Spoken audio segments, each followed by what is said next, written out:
What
up, what up, what up? Good evening from the 10 of Life podcast. Once again, we here today, me and Slay.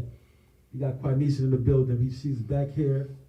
She's going to tell her story, and everything she goes through and everything she's going to be, on top of at the end of the day. We're going to help her get over her situation so she can live on. But we need your help. We need your help. What up, Slay? What's going on? Oh, I'm doing good. Good to be back here. Good to be here. Quanisha, thank you for coming back in. Thank you for having me. Yes, absolutely. Now today we want to focus just on you, and I want you to tell your story, of what you're going through in your everyday life and the things that you need from everybody as well as the community. Okay. Hi everyone, my name is Quanisha Swiggett. For most of you, you know who I am. From the city of Chester.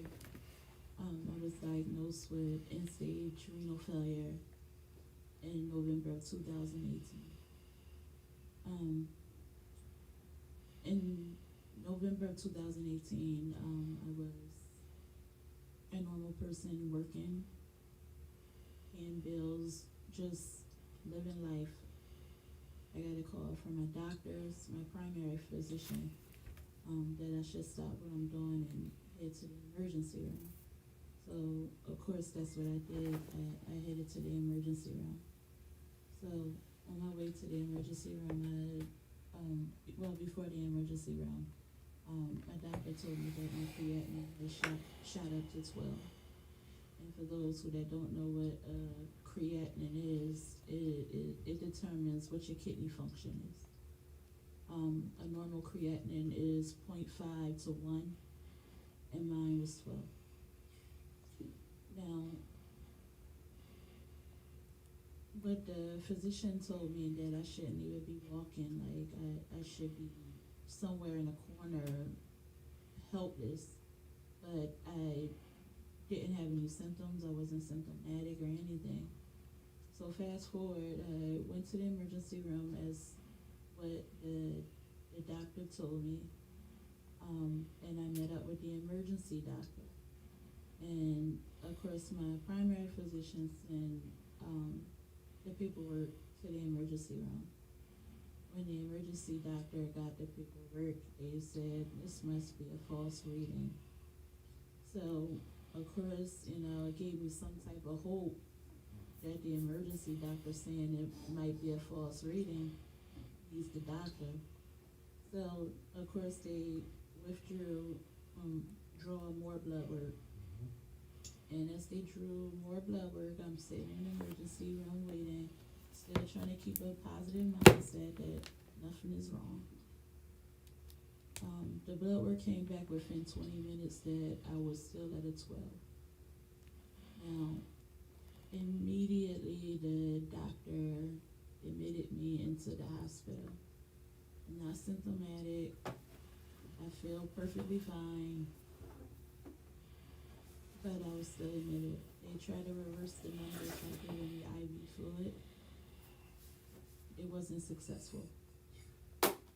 So I was, the kidney specialist came in the following day and said that they would have to start me on dialysis because I have no kidney function left. Now, I don't think it hit me just yet because I was still like, I'm okay, just let me out of here. However, that was not the case. Around the Thanksgiving holiday, that's when everything came crashing down. My creatinine was 12 when I left the hospital. Mm-hmm. Within 72 hours, it jumped to 18. I became symptomatic. I couldn't eat anything. I wanted to sleep. Any smells, whether it was a good smell or a bad smell, made me vomit. I started throwing up bile from my liver. Now, the reason these things occurred because I went uremic. Uremic is when your body is so full of toxins that it can't push it out. That's what the kidneys are for. That's what the kidneys are for. It maintains your fluid intake. And when the kidneys need help to push things out and it can't, it builds up within your blood system. So any foods that you eat, anything that you drink or whatnot, it stays there. So I got sick and I remember laying in bed and every 5 minutes I was running to the bathroom, vomiting. It just got so irritating that I just laid on the bathroom floor until my next session of throwing up. They ordered Zofran for me, and I know some people are not have any type of medical background, so Zofran is a anti-vomit medication that helps you not to throw up. Zofran didn't even work. Wow. So,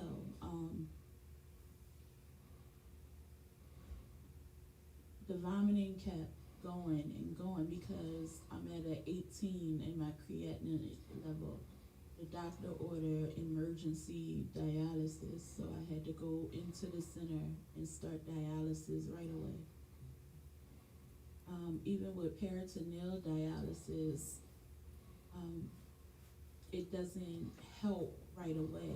It's slowly taking the toxins out of your body, but there's So back in the day, I had this rule to never holler at I was anyone at still a show. vomiting If you learn even to though I rise was and it gets getting better. But dialysis. all rules are meant to be fucking with. Now, This one time I had a gig for a non-profit organization. being in the dialysis place, they also want to train you on how to use the machine because you're going to get this machine at your house. I couldn't even do After my that. set was over, they kept me in the front row. They actually expected me to come over and talk to No, them. I'm just But asking, no, like, what walked goes past her, on pretended like we when you didn't go just to eye buck each other dialysis? for the Like, last what 20 goes minutes. on? Like, what's your first day like? I went outside in and started dialysis? talking to some of the Okay, so my organizers of the first event. day at After a dialysis, few because I'm minutes, the original peritoneal plug walked over dialysis, to me and said she wanted me there's to meet two someone. different types of She walked me dialysis. over You and have introduced me to the woman I peritoneal, had just had which I mind sex am, with.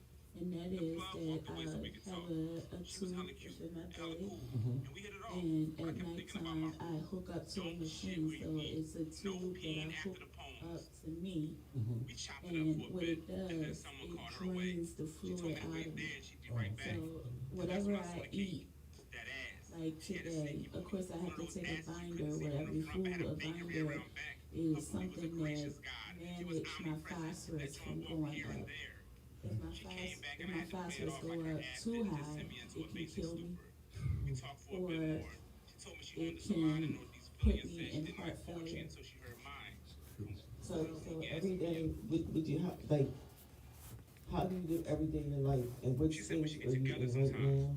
And I knew that was a Um, morality check. Every day I in knew that my was God life, testing me. for the struggle, is I try to stay positive, because if you're not positive with this, it will be you. So back to the dialysis place, because two sections. You have peritoneal and you have hemo. Okay. Well, I was peritoneal, so they took fluid off. I was sick, very sick, that I couldn't do it by myself. So the nurses had to come in and do it. It got to a point that I was so sick that they were thinking about putting me back in surgery and doing hemodialysis along with peritoneal dialysis. Hemodialysis, for some of you that don't know, hemodialysis is they will put a stent within, like, either close to my heart if they can't get a vein, and they drain, the blood come out, it filters, and then it comes back in and it cleans the blood. For grace, I didn't have to go through hemodialysis. I just suffered through growing up until we got the toxins at a level that I could manage to eat again. So eventually we did get at that point, but then we had other issues that occurred as well. So I had trouble managing my blood pressure. My blood pressure, the highest my blood pressure shot up to was 240 over 130. And the normal is what? Normal. A normal blood pressure is 120 over 80. That's crazy. And then like I could just, pardon me, I could just interrupt you, like tell your story. You know, but like, you know, from like you said, you didn't have any symptoms, right? No, I didn't have any symptoms. So, and then you just like, you know, got this phone call, from these doctors telling you you need to come to emergency room. From that point on, like, I know you said you weren't really taking it serious. You know what I'm saying though? But like, I know mentally, like, you have to be going through something. It's like, it's crazy. Like, you just went from thinking you're this perfectly, like, normal to a situation. You know, like, and like I said before, like I can understand now how the psych part come in, because you go crazy even like that's to have that in your head, like you gotta feel like you just, how did it happen to you? So, shortly after, you know, I was still working and whatnot, and me personally, I love to work. I love to be in control of my own money. I love to, you know, be able to do things on my own. But I came home from work one night, and as I was getting into my car, my vision went out. Now, it only went out for seconds, but when my vision went out, I slammed my car into a telephone pole, and my head went onto the wheel where it bust my mouth open.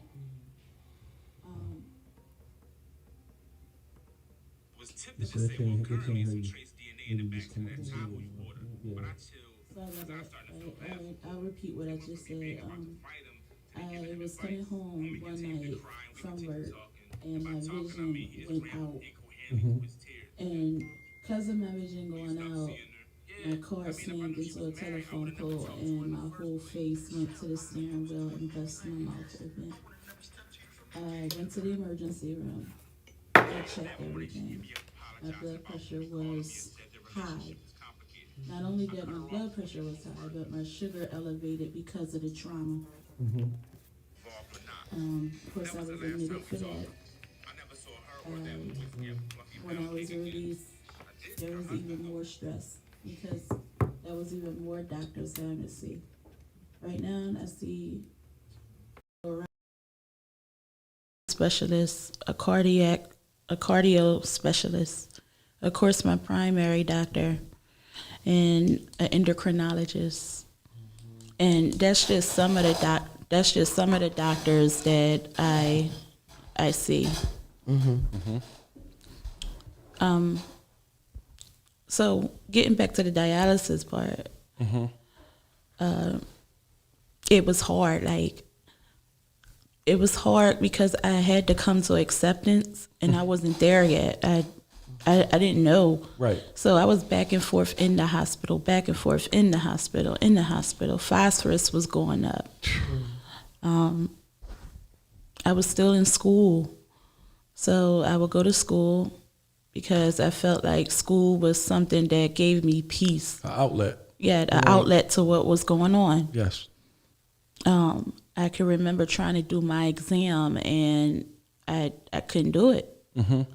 And the professor seen it, and I left the class. I got a email. Apparently, my professor, which I know who it was, sent an email to the psychologist of the school and stated that she's not well to be in class and that she needs to meet with you. So the psychologist at the school sent me an email stating I could not return to class until I meet with her.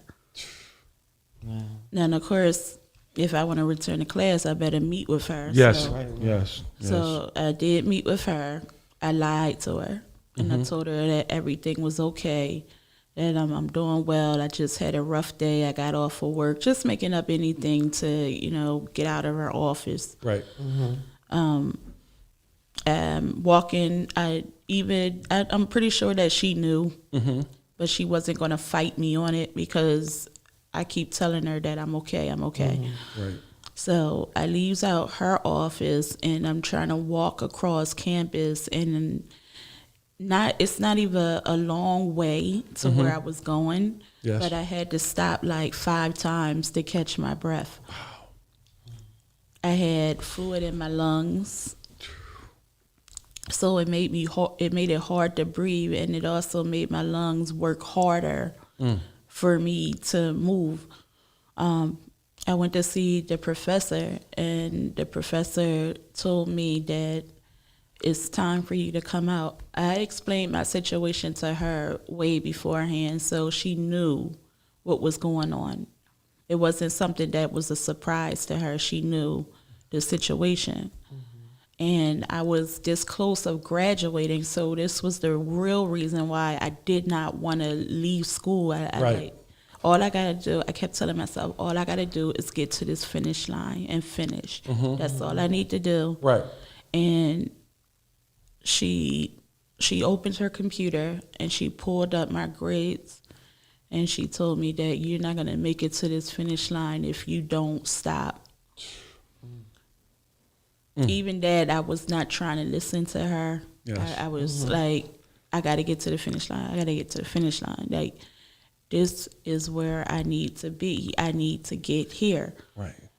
I didn't think about dialysis. I didn't think about none of that. That did not matter to me. Like, and I started to build up fluid. So she seen fluid that was built up on me. So eventually, I was forced out of school. Right. Even that, I was still hard-headed. I was going to find a way. Like, You're a warrior, man. You're a warrior. I'm sorry. Like, you're a fighter, man. Oh, my God. You're very strong. I had to find a way. I had to find a way. And she told me, she said that she don't feel like if I continue, she's going to grade me. And I'm not going to like the grade that I get, and she don't want to do that because she know the situation that I'm in. So eventually, like I said, I came out of school, and that crushed me. That really crushed me hard. But I still had work. I'm like, okay, then I'll go to work full time. Like, right. And then work became unbearable to the point that I couldn't do it anymore. Now, I can imagine. I was a school teacher, and I love teaching little kids. Right. But it got to a point that the medication that they had me on, I couldn't focus on running after 6-year-olds. Yes. And 6-year-olds, they cry and everything like that. Very attentive. Yeah, you need to be very attentive when you're dealing with kids that age. That's correct. Right. And I couldn't do it. So I let my boss know that it's time for me to come out. I made that decision to come out. And the reason why I made that decision to come out is because although that, well, they didn't know my situation, but although that I had a situation, I still was obligated to take care of my responsibilities working with children. And I didn't want my situation to reflect on how I take care of them in the classroom. So I came out of work, and that even hurt me, like, because I said to myself, I went to school, I did what I needed to do to get a job of something that I love to do, that's teach, and now I can't even do that. Right. So everything became a prison for me. Like it was a prison to just be in a space where you can't do nothing. You have to listen to everybody. So back and forth, I was in the hospital because my blood pressures wouldn't stay elevated. Right. I mean, stay normal. Stay normal, right. Yeah, they were elevated. Right. So like as of today, as you still continue to tell your story, what do you need, like, from the community, from the people? How can we help you? Right. And another thing is, in your journey. And another thing is too, to add to that, Slay, before she go ahead and answer that too. Like I could just, like, everything that you was going through, like financially, that's too, like, that could, I know that has to be a burden on you too. Right. You know, like, you know, not able to keep a job, not to no fault of your own. Right. You know, like you still have to live, pay rent, and do things like that. Like that in itself is stressful. You know what I mean? Like it's crazy, but you could carry on. Yeah, that definitely was a struggle. Like She need your help. I save money. Like, I'm not a big spender. I don't, get a paycheck and just be like, oh, let's go shopping. Right. That was not my goal, because I always believed there will be a rainy day, and of course I had a storm. Yes. So fast forward, I was out of work, I was out of school, and I was just in this house every day by myself, unless I had to go to the doctors. Jefferson called me one day. It was the social worker, and stated that the psychologist said that you're not cooperating with her, and that she's and that we're gonna have to kick you off the transplant list. Come on. So I'm just getting hit like back to back with everything, like, and I tried to tell them that it wasn't my fault that I didn't meet with the psychologist, right? Because the psychologist never respond back to me. Like, if I reach out to you as a professional, you're supposed to reach back. Hello. Right. And they stated that she placed in her notes that I wasn't cooperative, and that I didn't show up to an appointment that she did not show up to herself. Right. Right. And like, I'd say this though, not to cut you off again too, like, even as a doctor, you have like, a job description. You have a job description. But at the end of the day, you're still human. Right. You're a human being too. Right. So when you say taking somebody off the list, let's put yourself in that situation right now. With somebody, like, this is what you need to live. You need this help for you to live. You get what I'm saying? Like, if it's something that you can look the other way, that's what you have to do. No one should be kicked off the list. Right. I'm sorry, I'm getting kind of peeved off, man, because that shouldn't be. No. Go ahead, Quanisha. I'm sorry once again. Yeah, so I got kicked off the list. Another blow. So they told me that I would have to wait 6 to 8 months before I can reapply again. Now, when you're trying to get on a list, they give you all these tests that you have to do. We're talking about an OBGYN test. We're talking about cardiac stress tests. We're talking about everything. They take 25 tubes of blood from me. 25 tubes of blood from me. Now, one test they take is a HIV test. That's just standard when you're doing a transplant. They want to know everything about you. Right. So they take, my HIV test came back positive, but the other one came back a false reading. Now, me personally, I know I didn't have HIV, right. but just for them to say that just pissed me off. It was a trigger. Even more, right? It was a trigger. So they wound up doing another test where I had to go to another place for them to do that test, and then I had to wait 5 more days for that test to come back. Now, they came back negative, but once they got that test, the 25 tubes of blood that they have taken from me, it drained me. Oh, my God, man. I can imagine. It drained me. I slept for 48 hours after that. Like, we're talking about 25 tubes of blood that they're taking.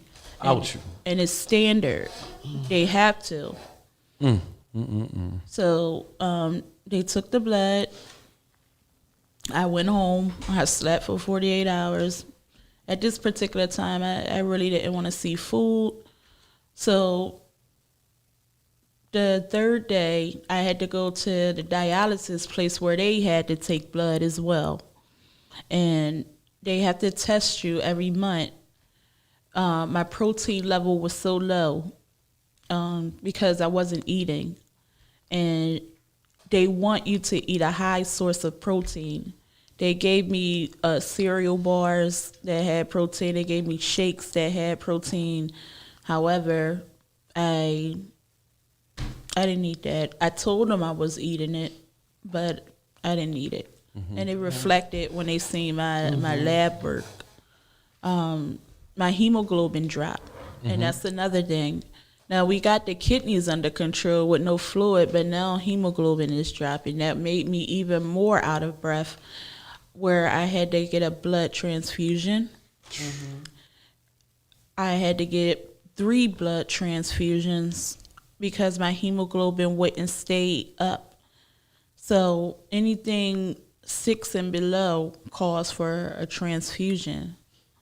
So I had to go back into the hospital for a blood transfusion. That's crazy. Yeah. So, Wow. I gotta get myself together for a minute. Yeah, it's crazy. So the 10 of Life, Slay, Yes. and East Coast Kings, we want to try to put a benefit together for you, a fundraiser. Yes. And we're asking the community Please. to come out and help us so we can help Quanisha, not only financially, but also we want to try to find people that would like to get tested to be a donor. She is O positive. Right. And it's it doesn't hurt to try. I know it's kind of scary to say, can you give one of your kidneys away? But Right. you have 2. God gave you 2. And Right. you can live with 1. So if anybody wants to get tested, like I said, she's O positive. If you want to get tested to try to help her live a healthy, normal life, Right. you can get in touch with me, Slay, or Tyrone from the 10 of Life, or Wardell from East Coast Kings. Right. And like I said, we're trying to put a fundraiser together. Anything that can help. What's your Cash App, honey? My Cash App is Quanisha, Quanisha 002.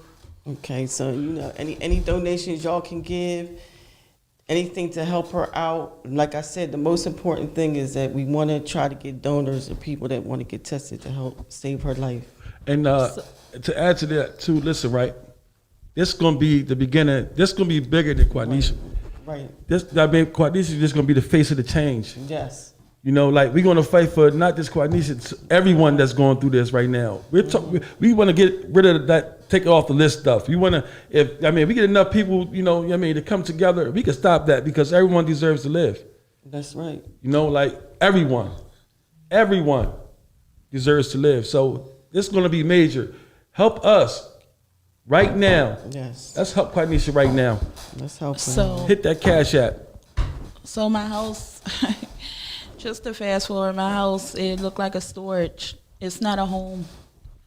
It's not a home anymore. Can you tell us a little bit about that? Because I remember on the live. I mean, most people, I did go live and I showed people what my life is like every day. Yeah. Every day is a reminder of where I'm at. Oh my God.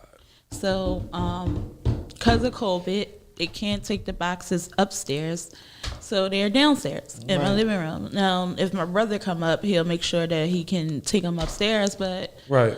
he don't come over all the time. So they Right. sit there. I can't physically take them up because they're too heavy. Right. You ready to put some boxes upstairs? Hey man, let's do it. Let's do it. So, they sit there, and I get about 32 boxes every month, and there's 6,000 bags of two. 6,000? Yeah, so it's two bags, and they're 6,000 pounds of fluid, and that's what is hooked up to the machine every night, and every night it's 5 exchanges at an hour and a half at a time. So I'm roughly on a machine for 9.5 hours. Now, this is frustrating to me as well because I have to map out everything that I do. So if I know that I have to be somewhere at 10 o'clock in the morning, then I need to make sure that I'm on a machine that it can run for 9.5 hours and without me being late. Right. And you, So have to, you wherever- have to do this. If you don't do this, I heard you say you could die within a week. Yes. So if I don't do this, and this is serious, if I say the hell with this, I'm not doing this no more, I just plain give up, I'll be dead within a week. Wow. If that. It just wouldn't be kidney problems because I still battle juvenile diabetes as well. So now we're talking about ketoacidosis happening, where acid will start to build up in the bloodstream. So it is very serious that I take it serious. I can't cut the machine short because I'm running late, because if I do that, then it's like cutting my life short. Like, the machine has to run. The machine is my kidneys right now. That's exactly what it is. My kidneys are not functioning well enough where it can push out fluids that is no longer needed. So the machine does that for me. It pushes out the fluids that I don't need anymore. Right. I did fall into depression. Depression took, a lot. The psychologist wanted to 302 me. She said that I was a threat to myself and others. And it wasn't that I was a threat to others. And I don't even think that I was too much of a threat to myself. I just didn't know how to get through this. That's how to deal with it. I didn't know. Like, I was dealing with a lot. You're talking about personal finances that you got to deal with. You got a house, you got a car, you got electric, water. Like, these things still got to get paid no matter if you're sick or not. Yes, they true. don't. Bills don't stop. They don't stop. Drop that cash out. Hit that cash. That's right there. It's right there on the screen. Oh, it's on there. Okay. It's on the screen, man. Yo, man, listen. Okay. If you listening or you looking at this right now, man, listen. Hit that cash app, man. Hit that cash app right now, man. Like, everything counts. Come on, help her out. Bills just don't stop. And, 100. And that's something that I thought about as well. Not only did I thought about bills, but medical was another thing. I got a bill in the mail for $100,000 for 1 month of dialysis. So just imagine people that don't have insurance. Like, my medicine, I have co-pays for medicine, and I can't say, well, because I don't have the money, I'm not going to buy it, because I need it. You need it, right? You need it to live. And some medicines make me sick. Some medicines make me sleepy. I can't stay up more than 3 hours without needing a nap to recharge. So yeah, this affects me. Like, I have little nieces and nephews that I can't even run after without being tired. Like, so it also messed with my mental. Like, Right. depression wise, I'm depressed. Like, I'm not over depression. I have my ups and down days. I still burst out crying at times. Right. Absolutely. I cry a lot. I do. In my house, I cry a lot. I don't even go out no more. I sit in the house unless I have to go to the doctors or the house needs some supplies or something like that. But other than that, to have a social life, I feel like I don't have it no more. I don't have a social life right now. And I don't think I'm going to get a social life until I get a kidney.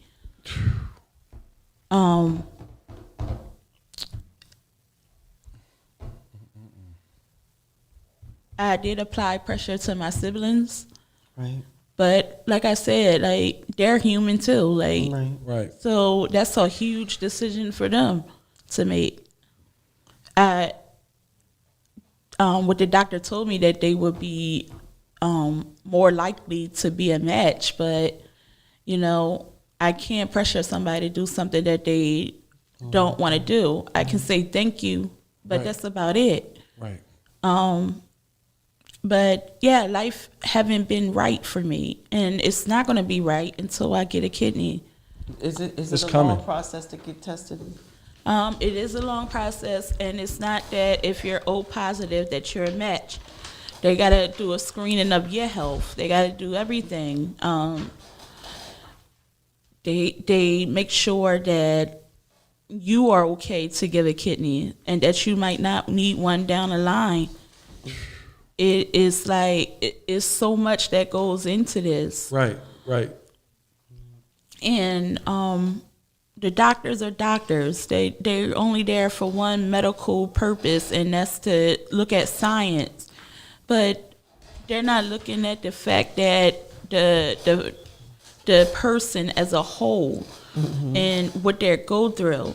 I mean, I left doctors' offices crying. Going to Jefferson Hospital, I left crying, sitting on a trolley crying. Like, it's hard. Right. It's so hard. I can imagine. Right now, I'm trying. All right.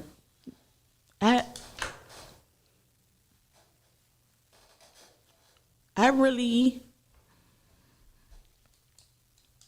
really want to get back to my life. I really do. We'll work on it. I know it's easier said than done, but we're going to do all We we claim can to it. help We gotta you. claim it now. We claiming it now. Claiming it. That's Mighty why name we're of on Jesus. here telling your story. Amen. Come on, y'all. Come out here and, Come on. and get tested. Come on. Positive. At least try. I'm going to do it. I'm going to try. Just like Quanisha said too, So, Slade. let's- Like, let's do it. even if it's always all support. Right. Any support. It could just be her sitting there, like, if you want to, we could go chill with her for a couple of days. I mean, like, throughout the week, a couple of hours. Just go chill with her. Right. Like, because I know that could be major for her. Right. And we want to be there for Quanisha.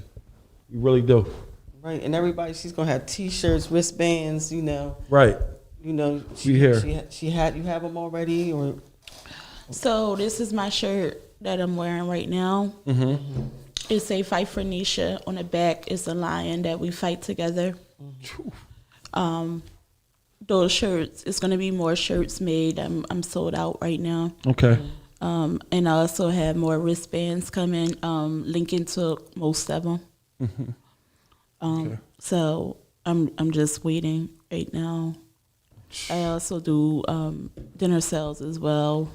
Yes. But right now, I'm physically not able right now to put in that type of work. Right. So Well, that's what we. That's what we here for. The only thing we need you to do, Quanisha, is just relax and let us do the footwork. Yes. We here. You There's can't. so This is many chilling life, man. Entrepreneurs in this city, and I'm gonna reach out to some. And I'm very sure to be glad to come together to throw you. Yes.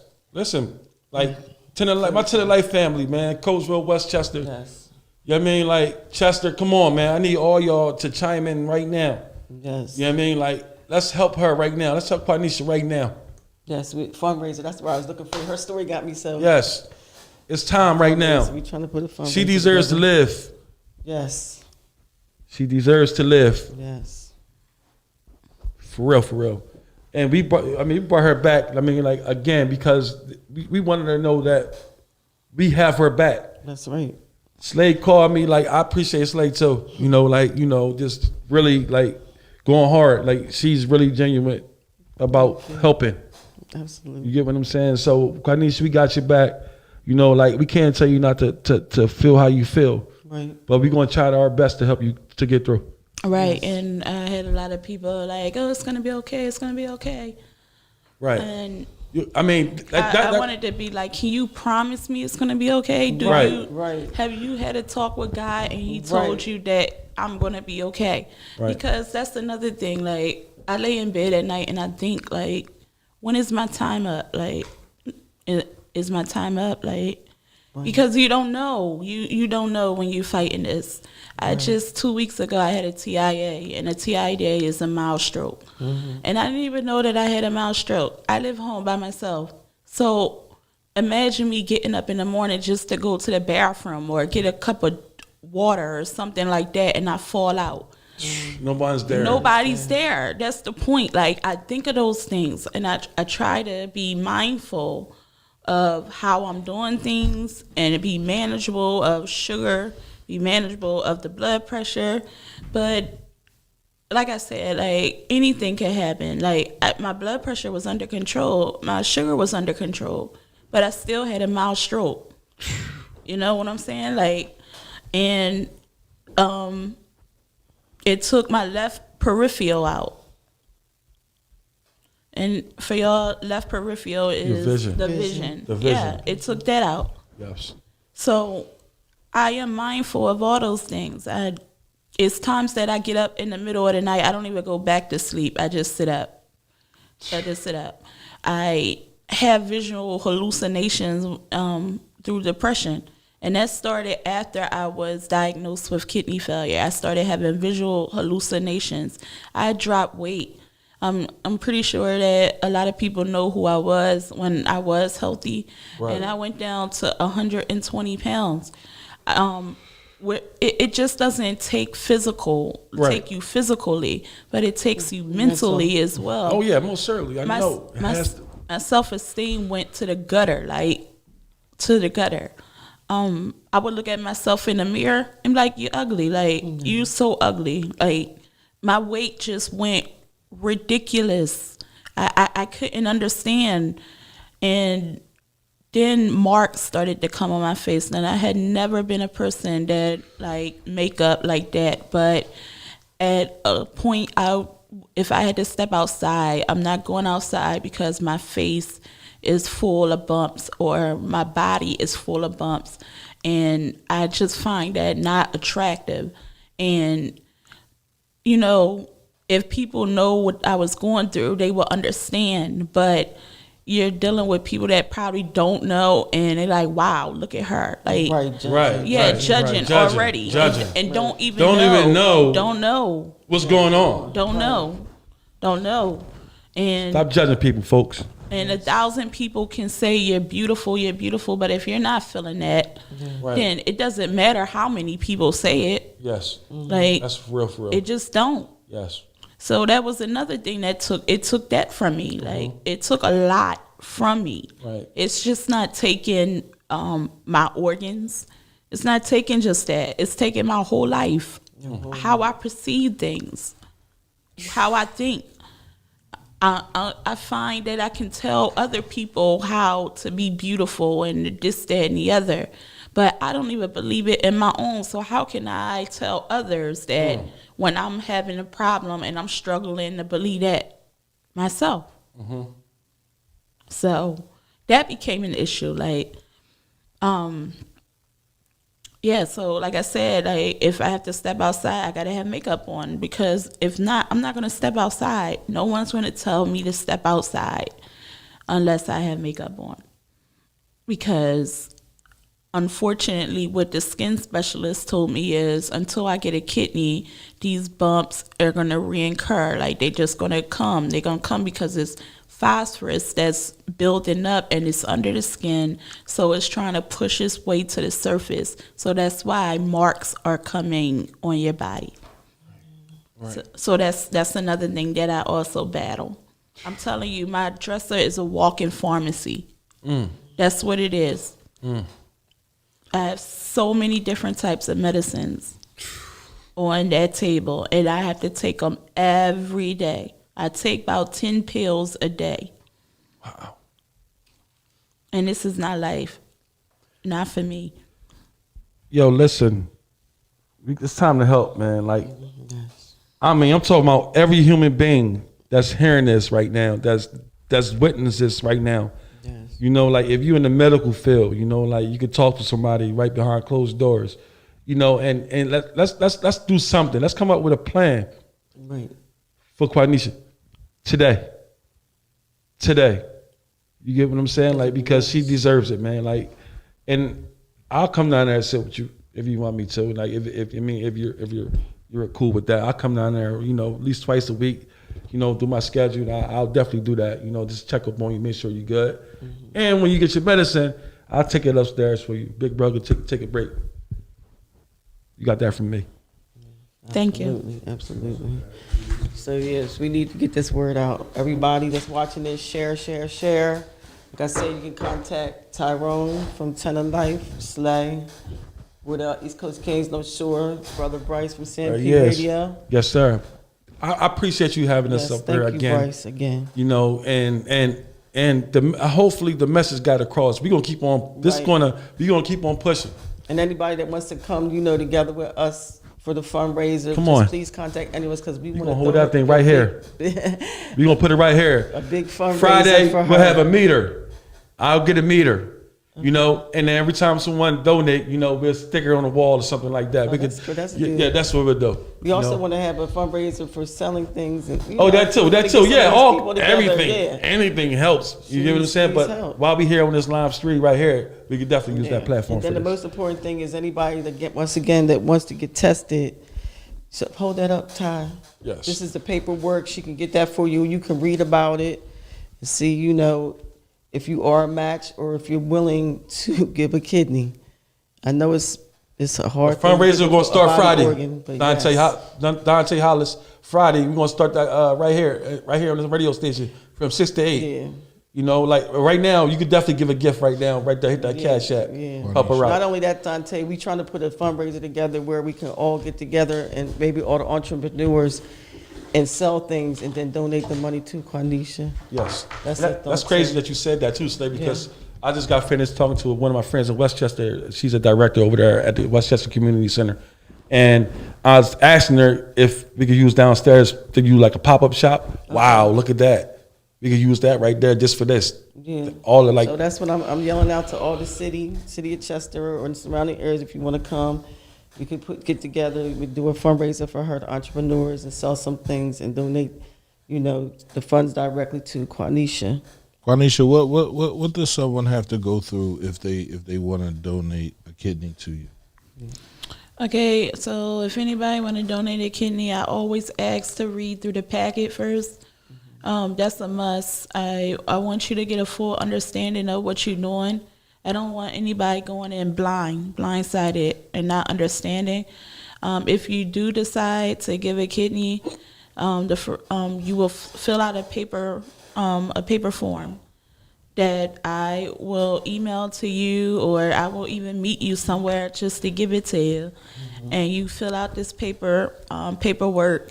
And if you want to give it back to me, that's perfectly fine. Or if you want to fax it to the number that's on the paperwork, that's even better. Once you fax it, they will get it. They will contact you, and they will tell you you can either go to your doctor or you can come to Jefferson, and they will, you know, take blood samples to make sure that you a match and that you're okay. It's not going to be charged through your medical, just to let you know that. So the whole surgery, if I was to say, okay, I'm a match and I didn't have insurance, could I give you a kidney? Yes, the thing is, your insurance don't pay for it. My insurance pay for it. So it's not yours. It's mine. Everything that you do, when you're giving blood work, or even if you're a match and you decide to give a kidney, my insurance pay for everything. Awesome. They pay for your hospital stay as well. Like, Awesome. so you're not coming out of pocket of nothing. You already came out of pocket when you gave me a kidney. Wow. That's God. That's So God. what would getting a kidney do for you? Getting a kidney would give me my life back.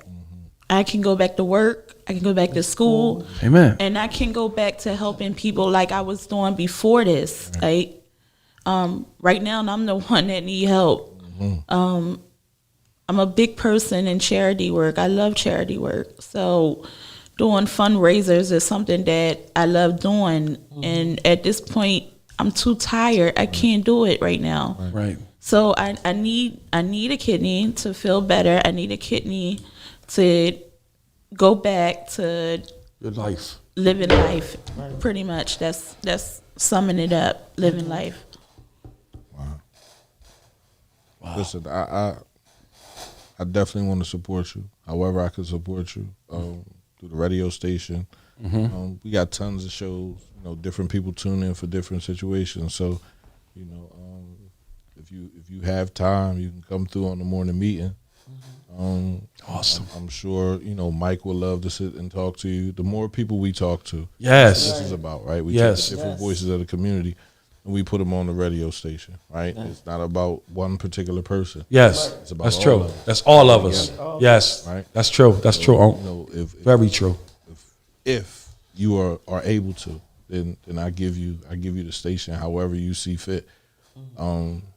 If you have a post with your picture, I'll put it in Hootsuite, and it'll repopulate and stay populated with your Cash App up there, right? Because I really feel as though and even the manpower, right? You said you got boxes Yes. downstairs. Right. Call us, Call us. right? I'll give you my number when we leave. Real the talk. restaurant. You can call me personally. Love you, come Unc, lift the man. boxes for you. That's real love. I'm Unc. That's just sitting here and listening to this story. It just shocks me, right? right. The number one, you could be taken off the list, right? How about that? But number two, that there's somebody walking around with a kidney that could match. It could help you Yes. live a normal life, Right. I don't know. Can you have high blood pressure and still donate a kidney? Don't high blood pressure fuck with your kidney? So, if you have it depends, because they didn't rule out people that have blood pressure issues, but they do rule out people that smoke, high blood pressure, because high blood pressure is the number one kidney killer. Right. So I know it's putting my kidneys through hell. yeah, so people that have high blood pressure, it's like really slim that they will be able to donate a kidney. Yeah. But just to try is even more appreciative. So that's all I can ask. I'm not asking nobody to, change their whole lifestyle for me. I mean, if that's the lifestyle you choose, then that's the lifestyle that you choose. But to try, I greatly appreciate it. I'm sorry. Right. So I'm very appreciative. Can you explain one more time why you were taken off the list? I was taken off the list because the psychologist decided to let them know that I wasn't cooperating and that I didn't show up to an appointment after she didn't really show up to the appointment. That's basically what it was. And I wasn't cooperative the first time that we met. This was at Hannum? This was at Jefferson. Jefferson. Right. Jefferson, Philadelphia. Yeah. So she basically put you, Back. and I don't want to offend you, right? Right. But she basically put you outside in the cold, right? And said, Freezing cold. Freezing cold. and said, see, Fend for yourself. right? Let's start back over. Like this is a Yeah. test. So you listen This to is like a test at school. This is not like the quiz. This is my life you're It talking is. about. It's very anal. They're so anal, and I don't. horrible. I guess because they have so many people that needs a kidney that it's so easy to kick somebody off the list. But yeah, they kick you off the list for any little thing. They also said because my blood pressure was high that they couldn't give me a kidney. And I'm taking these medicines and it's not working. I'm on 5 different blood pressure medications right now to keep my blood pressure normal. 5. And then I have to watch it and monitor it because taking 5 blood pressure medications could drop it too low. Right. And I get dizzy and pass out. Just 2 days ago it was 98 over 56. Like too low. It's too low. Too low. Right. That's crazy, man. Yeah. So let me ask you, do you drive? Yeah, I do drive.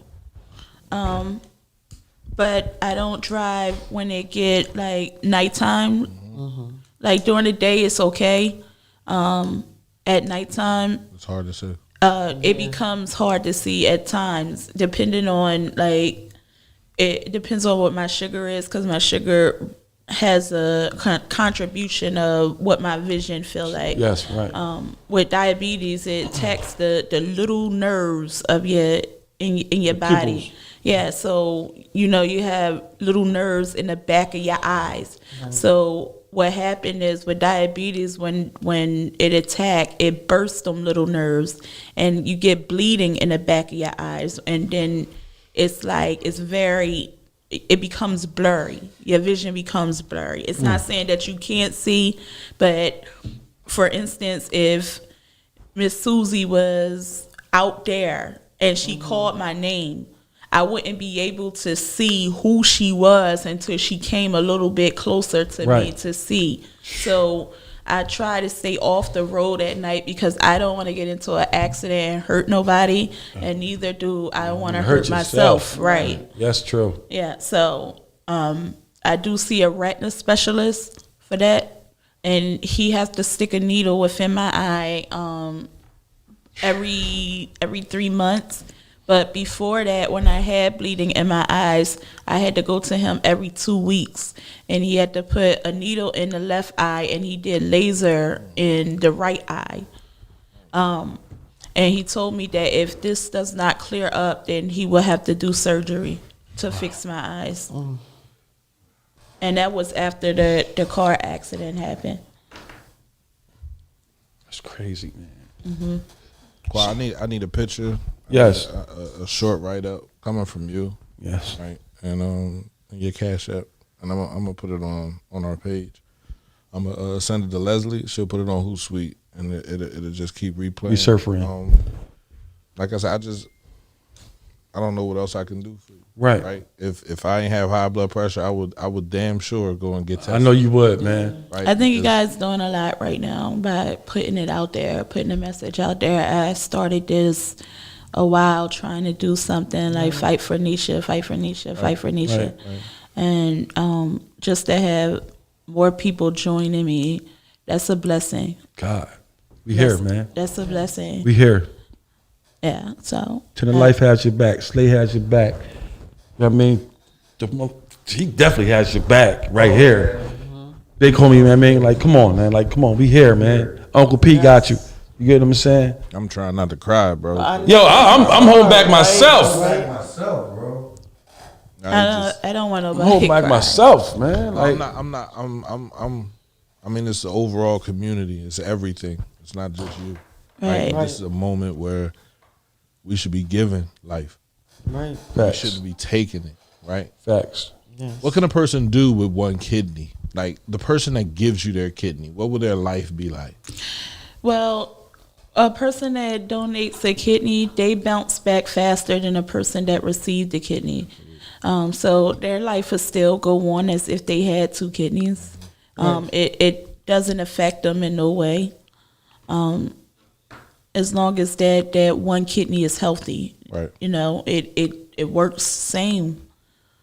So there won't be no I think complications. that's the fear, right? Yeah, that's the fear. People think like I is had something to, going to now I only have happen, one, right? Then I'll be on dialysis. Right. And Right, I don't right. want to be in But the see- same People think, situation. yeah. Yeah, but see, that's why the doctors screen like every nick and cranny. Like, they're not gonna say, okay, you're a match, I'm gonna take a kidney from you, if they even have a thought in their head that you might down the line may need a kidney. They no, you're out. That's exactly what they're gonna say. You're out. No. So they look at that heavy. They really do look at that heavy. So I try to tell people that that's exactly what happens. That they screen you heavy. You don't have to worry about like complications or anything like that. Just to let you know, Jefferson has a 99% successful kidney transplant rate. Wow. That was another thing that I was fearful of because, you know, going into surgery, you always think like, okay, am I going to wake up after this? Or is there going to be any issues? Are there going to be any problems? So, of course, I do research. I got to research everything. And Jefferson and University of Penn is running neck and neck with each other at 99% of a successful transplant rate. And what they're basically trying to do for me is give me a pancreatic kidney transplant. They want to do double surgery where they give me a pancreas and they give me a kidney. And the reason why they want to give me a pancreas is because if I get a pancreas, then I won't be diabetic anymore as well. God. But their biggest concern is if they can't get the pancreas, that they're gonna go for the kidney first, and then somewhere down the line, if a pancreas become available and I choose to, then they'll go ahead and do the surgery on a pancreas. Yeah. So. Yep. You got fights on your hand, man. So Yes. however I can ease your burden throughout the day, whether it's just a phone call. Yeah. Right, Yeah, it matters. Right. It definitely matters. Matters. You say you're in the house by yourself, right? Yes. Yeah, I mean, That's hard. That's hard, especially battling what she battling. So Right. Right. So when we dealt with this, I'm gonna give you my phone number. You call me whenever you want. that's real. And Yeah. if you need me to come get the boxes, I'll get the boxes. I'm definitely gonna get the You boxes. gotta kidnap somebody and test they. Yes, yeah. but whatever happened, we gotta fight. We gotta fight for Quanisha. Sometimes you Yes. gotta do some crazy shit. Right? That's real talk, man. Absolutely. Hey, But And this, I just I'm with you. thank everybody on here that's saying stuff like, yeah, real talk, man. it's about all coming together. And Yep, I love unity. that. Thank y'all. so Unity. much. Shout out to Dante Hollis, man. Hey, Dante, 100. We thank got you. Michelle there. Michelle. Yeah, man. Like, we thank you guys for tuning in, man. Like, let's go, man. Starts today, right now, right here. Right. thank you. Fighting for Nisha. 10 of life, 100. East Coast Kings. Slay. Hey, Uncle P. Uncle P. Let's go. Quanisha. We stand for Quanisha today. Let's stand.